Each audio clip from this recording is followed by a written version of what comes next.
You're listening to an Airwave Media Podcast.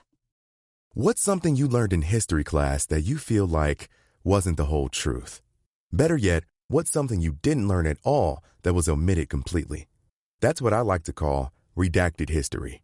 My name is Andre White, the host of the Redacted History Podcast, the place where history's forgotten events, heroes, and villains get their story told, one episode at a time. The Redacted History Podcast. Real history never dies. Stream the Redacted History Podcast on Apple Podcasts, Spotify, or wherever else you get your podcasts.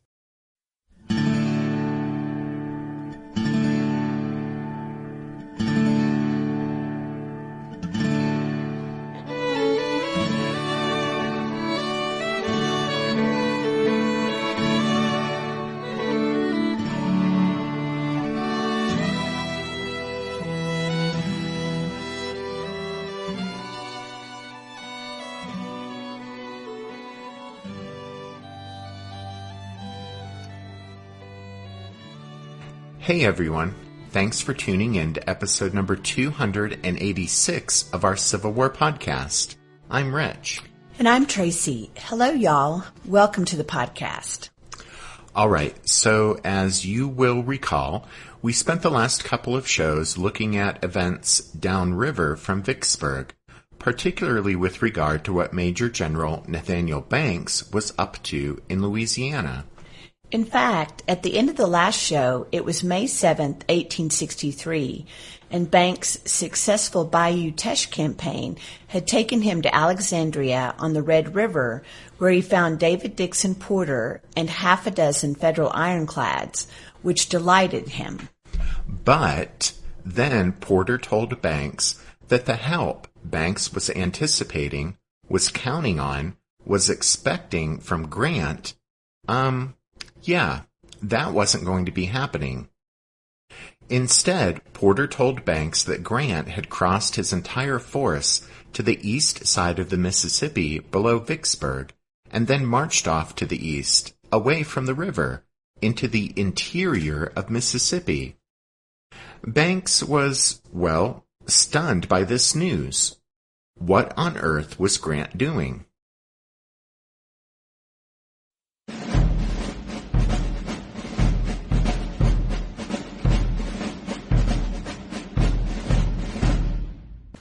If we backtrack a bit to the night of March 28, 1863, we find that thunderstorms were drenching the Federal camps and anchorages opposite Vicksburg.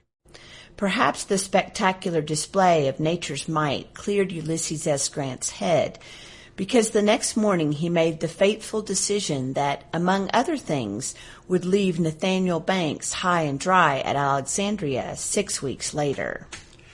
As you guys know from listening to this story arc, Grant had spent the winter trying to keep his army intact and occupied, while he attempted various projects that might possibly get his army on dry ground on the same side of the river as Vicksburg. However, all of those projects had come to nothing, and so now, after months of frustration and failure, Grant was ready to test his conviction that the only way to solve the Vicksburg problem was to march his army down the Louisiana side of the Mississippi River and then cross over the river south of the rebel strongpoint. That would get the Army of the Tennessee on the same side of the river as Vicksburg. As spring had approached, there had actually been 3 options discussed at Army headquarters as far as how to crack the nut that was Vicksburg, since all of the various different schemes attempted that winter had come to naught. The first option was to launch a direct amphibious assault across the Mississippi River and storm Vicksburg directly. It was agreed this would be little short of suicidal, so Grant discarded this as a possible course of action. The second option was to pull the Army of the Tennessee back to Memphis and try the overland route once again.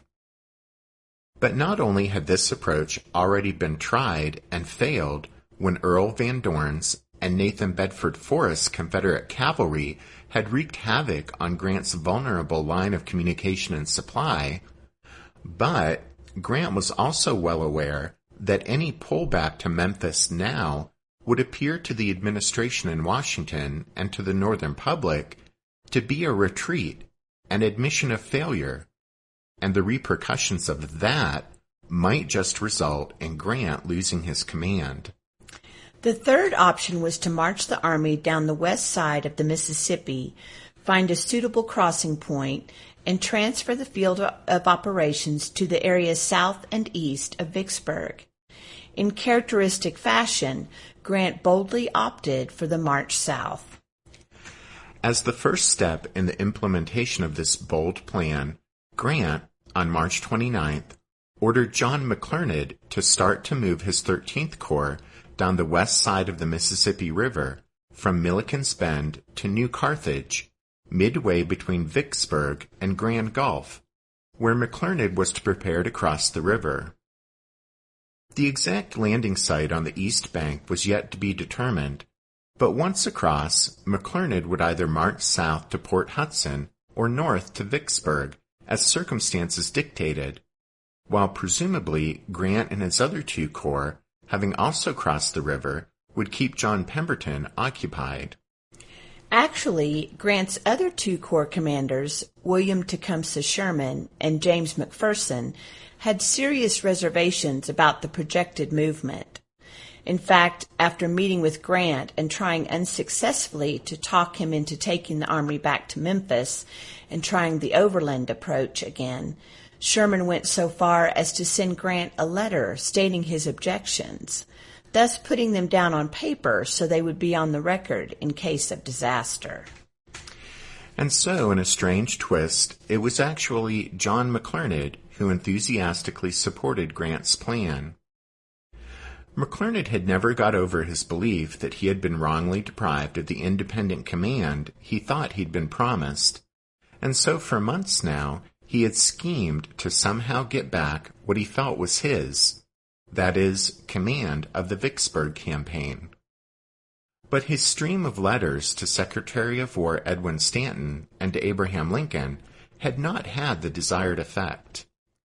Despite his bitterness at being superseded, McClernand had dutifully carried out Grant's orders during the winter and spring.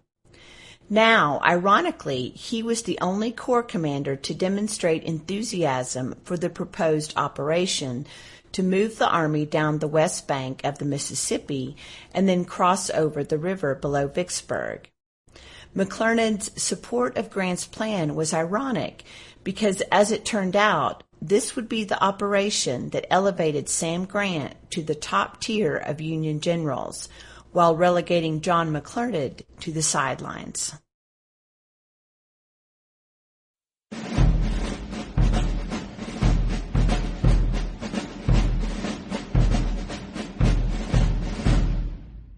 With regard to the plan he had decided upon, as was usually the case in any campaign during the Civil War, the most serious problem Grant faced as an army commander was logistical.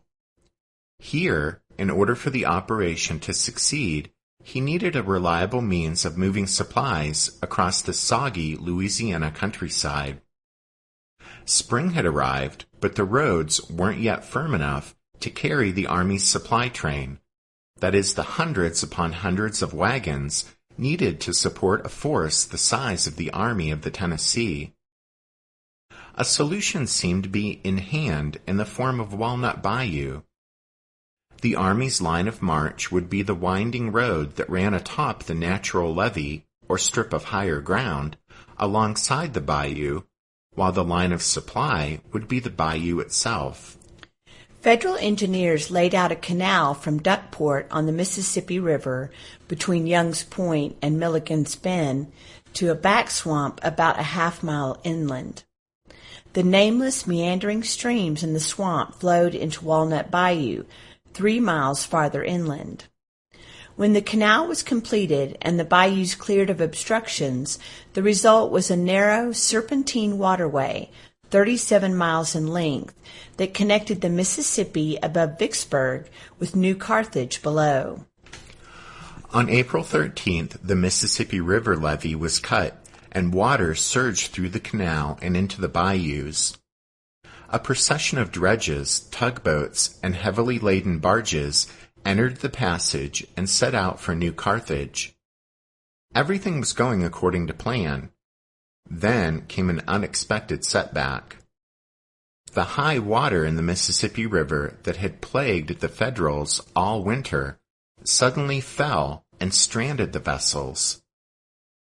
Disappointed and disgusted, Grant ordered the Walnut Bayou route abandoned. Like every other project that had been attempted in the bottomlands, it had been unsuccessful.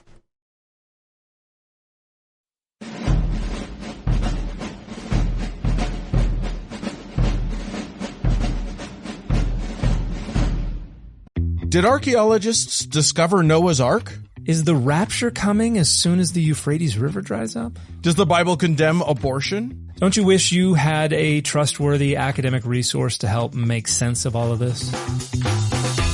Well, I'm Dan Beecher, and he's award-winning Bible scholar and TikTok sensation Dr. Dan McClellan, and we want to invite you to the Data Over Dogma podcast, where our mission is to increase public access to the academic study of the Bible and religion, and also to combat the spread of misinformation about the same. But, in a fun way. Every week we tackle fascinating topics, we go back to source materials in their original languages, and we interview top scholars in the field. So whether you're a devout believer, or you're just interested in a clear-eyed, deeply informed look at one of the most influential books of all time, we think you're going to love the Data Over Dogma podcast. Wherever you subscribe to awesome shows.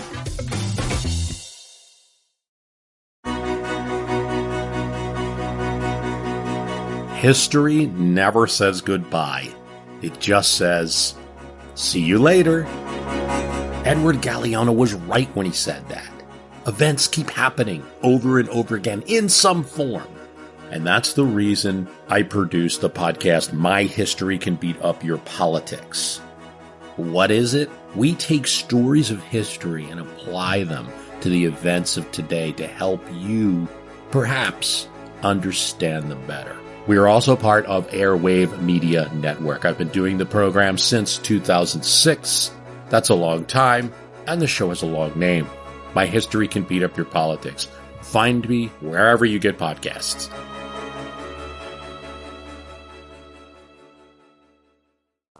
While Grant explored other means of moving supplies, the operation went forward.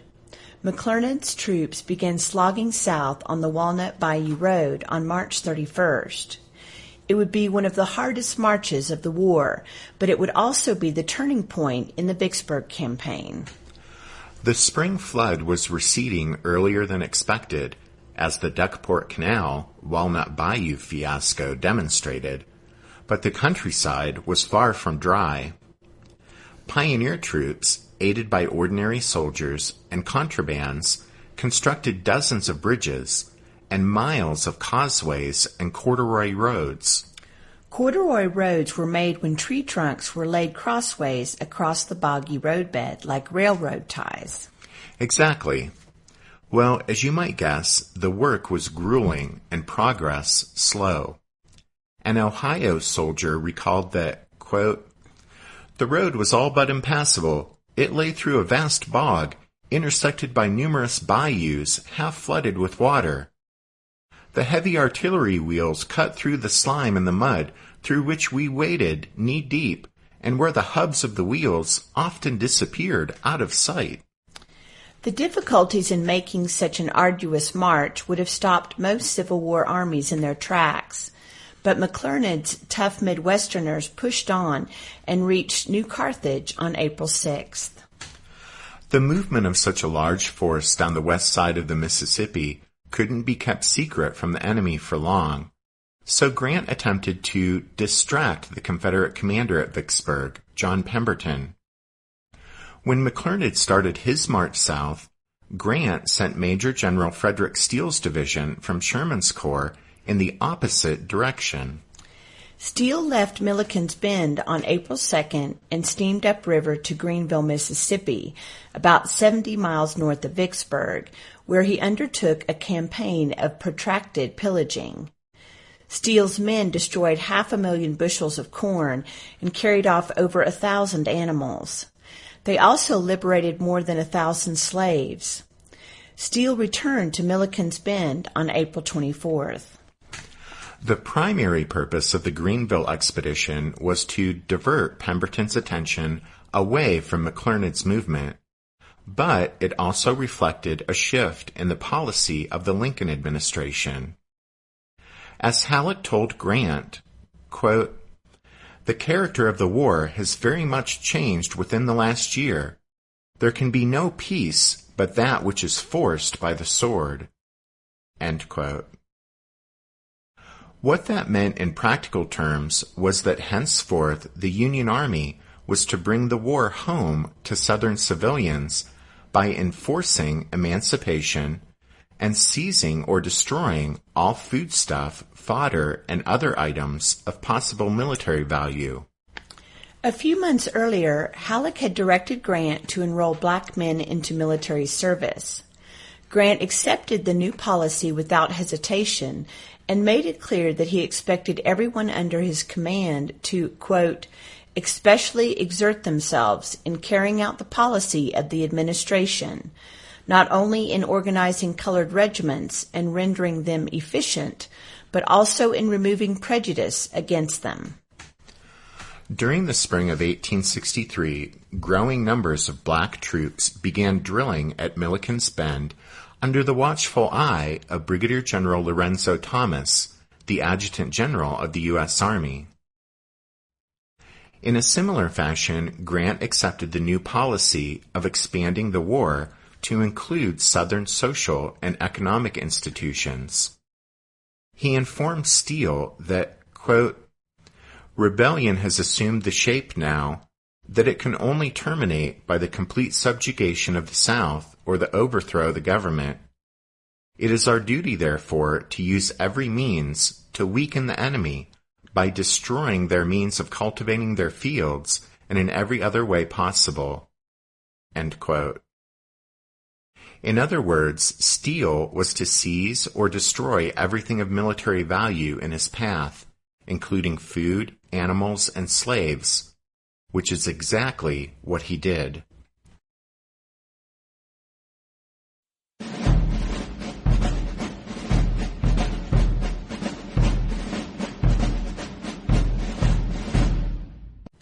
The Confederate response to Steele's Greenville expedition was all that Grant could have hoped for. Pemberton ordered Stephen Lee to halt Steele's depredations. While Lee entered the bottomlands north of Vicksburg in search of the Yankees, who had long since returned to Milliken's Bend, McClernand moved closer to New Carthage. The unheralded Greenville expedition was a success both as a raid and as a diversion.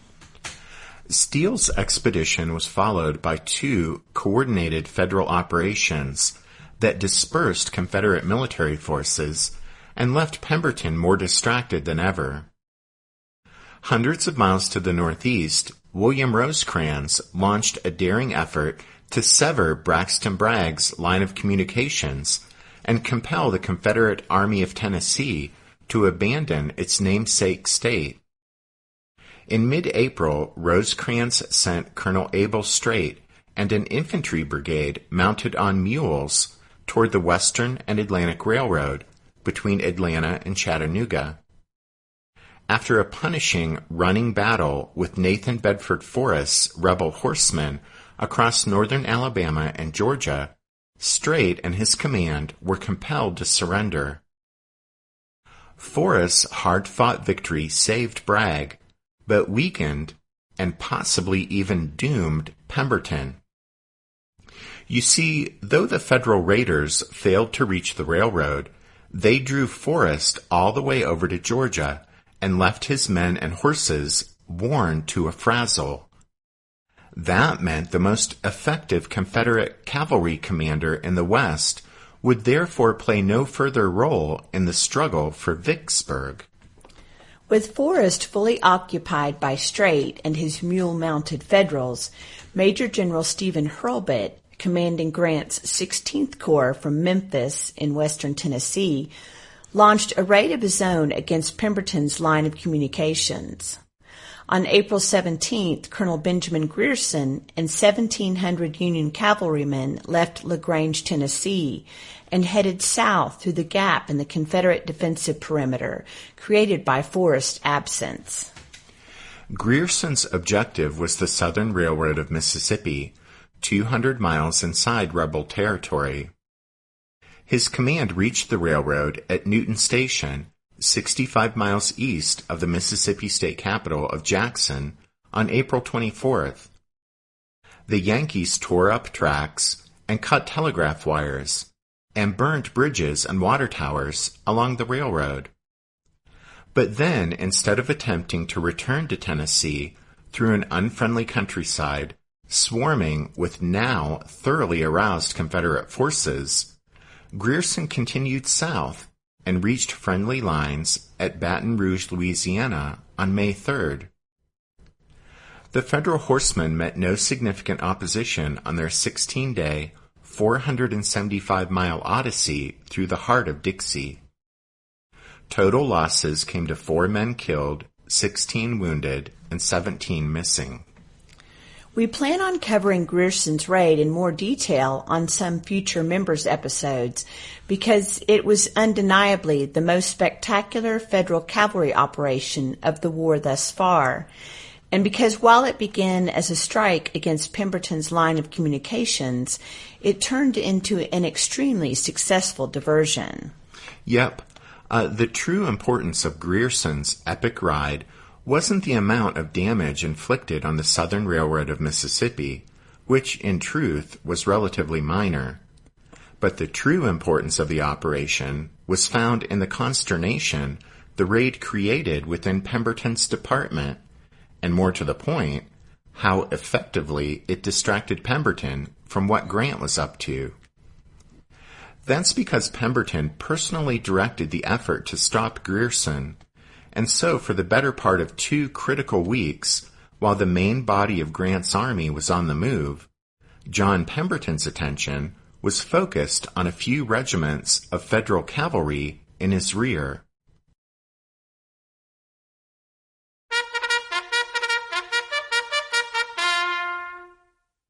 That means it's time for this episode's book recommendation, and our recommendation this time is The Real Horse Soldiers, Benjamin Grierson's epic 1863 Civil War raid through Mississippi by Timothy B. Smith.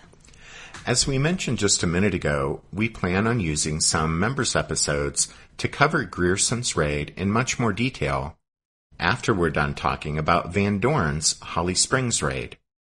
But anyway, if you'd like to look into Grierson's ride yourself, then we recommend picking up Smith's book, The Real Horse Soldiers. It's a rollicking good read. Don't forget you can find all of our book recommendations if you head over to the podcast website, which is www.civilwarpodcast.org. And speaking of Van Dorn's Holly Springs raid, just yesterday we posted members episode number 90 over on Patreon, so the members of the Strawfoot Brigade can check that out. And then as we wrap things up for this show, we do want to give a shout out to the newest members who signed on this past week. Andy, Kathy, and Scott. Thanks, y'all. And thanks to everyone for listening to this episode of The Civil War, 1861 to 1865, a history podcast.